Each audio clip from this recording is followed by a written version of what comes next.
Today, we're playing around with this side of the studio. I don't know if it's the fact that I'm a sound engineer that spent most of his workday tweaking out stuff to the fine minute detail of everything, but I like to play around with my home setup. Monitor when it comes to studio monitor, because even if I'm in a really small room that is not that well treated, or I kind of did the best I could with what I had, and I like to improve on it as much as I can. Recently, I experimented with 3 computer screen. I had 2 Asus Art Pro display, and I had for a long time my 32-inch Dell that is behind me, and this is the only monitor that I'm gonna keep for now. But studio monitor wise, I've been experimenting a lot. I had some Genelec before, now I switched to the Neumann, the HK8 DSP. In the name, DSP means digital signal processing, so the digital EQ that I have on the box itself helped me to treat that room so it sounds actually decent in here, even if I have some standing wave in certain places, and I'm aware of it, but I'm not doing any studio work here. It's just for my own video production. I can get away with a decent sounding room. But recently something was bugging me off. I'm having my monitor on speaker stand, really cheap one that I got on Facebook Marketplace for I think it's 30 bucks for the pair, and as you can see right now, even if I touch the speaker just a little bit, it's far from being stable enough. I don't feel safe putting my boxes on the stand anymore. I knocked one over the other day and it was saved by the 1/4 inch and the power cable in the back. It just hang from the wire.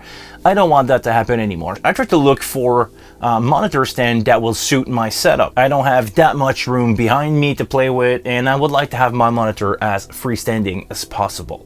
Remember that I said I took off 2 monitor screens from here? I have on my desk right now a triple monitor arm setup. I don't know if you guys already see where I'm going with this, but while I was taking out my 2 monitor from each side of my main monitor, the one that I'm keeping, I was looking at the VESA mount of my triple monitor stand and realized something. In the back of the speaker, there are actually mounting screws. I think I can hang my speaker with those monitor stand. I don't know if it's gonna work. I think it's really close to being a VESA mount in the back, and I didn't try it, so we're gonna see that together. We're gonna see how the project is ending. If that ever happened to be uploaded to YouTube, if you guys see this, it's because it's kind of working. But I'm really drawn to this idea of having my monitor floating next to my screen, and I've also used the cable management of the monitor arm. Who doesn't like a clean setup? Let's see if I can take my speaker away from these poorly mounted stand, and let's see if I can mount that to my triple arm monitor stand. I found a little bag with a bunch of screw from probably my TV mount or other VESA adapter thing that I bought at some point in my life. In that bag were 4 screws that would fit the back of my box, so I can take my beautiful Neumann KH80 DSP and screw them with these screws. If I put my first screw in the 100mm of the VESA mount, I would be left with a screw here that I can probably tie down with a washer to this part and probably holding it down. But I also want to try with these 2 screws down there. Let's see if it's a better fit or not. That seems to be really close. Oh wow, it's almost there. Can you see the threaded insert right there? It's basically this one that is almost in the VESA mount. So a few seconds with a drill will get me really close to where I want of having my monitor standing freely next to me. Now I'm actually debating if I should just drill 2 holes and put it in the center of the VESA. Will that be looking good? Having that center. First, I'm gonna take some measurement. In a perfect world, I would use painter's tape to show you what I'm about to do, but the only thing that I have on hand is Gorilla Orange Bright Burn Your Eyes or really old white duct tape. Let's go with the white. I'm gonna rip off a piece of tape here, and I'm gonna stick it to where my screws are. This tape is thin enough that I can see through it. I can see my screw hole right there, and I'm just gonna poke a hole through where my screws are. I can also use a Sharpie to mark the hole down. I'm gonna use that and report it to the VESA mount. I will try to see how far I am from this screw right there, if I drill down to this one, or if I can just put it in the middle here and maybe drill 2 hole. Because let's be honest, even if I want to use that monitor stand again, you're never going to see it. It's going to be in the back of a screen, so I can probably try this. If I have enough to screw down here, not in a bump, I will go with this. If not, I'm going to go with 1 screw here from the original VESA mount, and the other one will be here where I will be drilling. If I go straight in the middle, can I do 2 hole? No, it's not gonna look good because it will be in the curved part here. So let's forget about that idea and let's see if I can drill that down.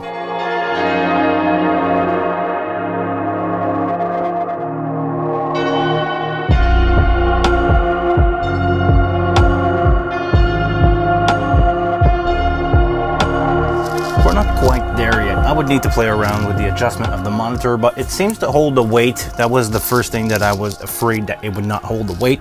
So I'm gonna play around with Allen keys, try to make this box standing the way it should, but I can angle it left, right, backward, forward. I think it's a win. I know I should have removed the screen before doing all this.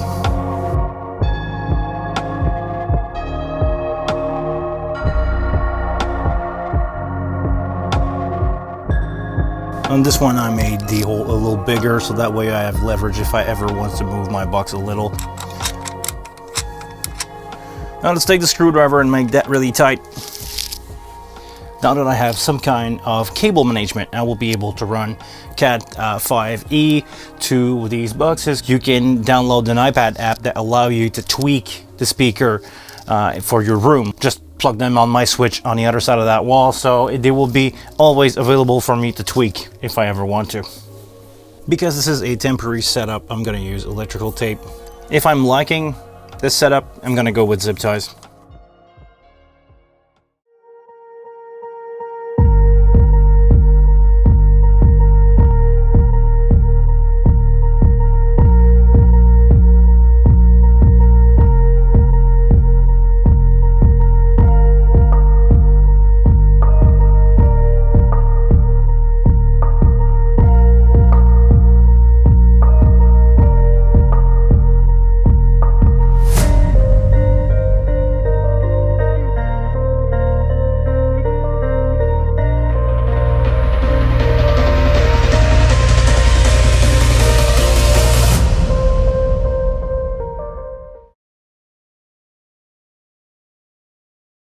And there you go, guys. That quickly I changed my setup. Seriously, I'm really happy with the way that I have my box set up right now. I can change the configuration pretty much with my hand, angle them towards me if I want to, and if I have people in the studio, I can open them up and bring them back in the mixing position. I know it's not ideal. I know usually your speaker, you don't want them to move in your studio, but this is not a recording studio. This is a hobbyist studio where I just do the best I can with the gear that I got. And seriously, the amount of space that I get now on the floor, around my desk, no more. I have less cable because I don't run, power cable to the stand like I used to. For the 60 bucks that I paid for the stand used on Facebook Marketplace and like drilling 2 holes, used screw that I already had, I think it was worth it. This is out of what I usually do on YouTube. Most of the time I'm talking about live sound engineering, the Behringer Wing console. I also have a couple video about streaming and how to get your sound decently on streaming and other live sound tricks. So if this is something that may interest you, please subscribe to the channel. If you like that video, give it a thumbs up. And if you want to support me in what I do, think about becoming a member or a super member of the channel. Until the next one, please take care of yourself, and I'll see you guys later.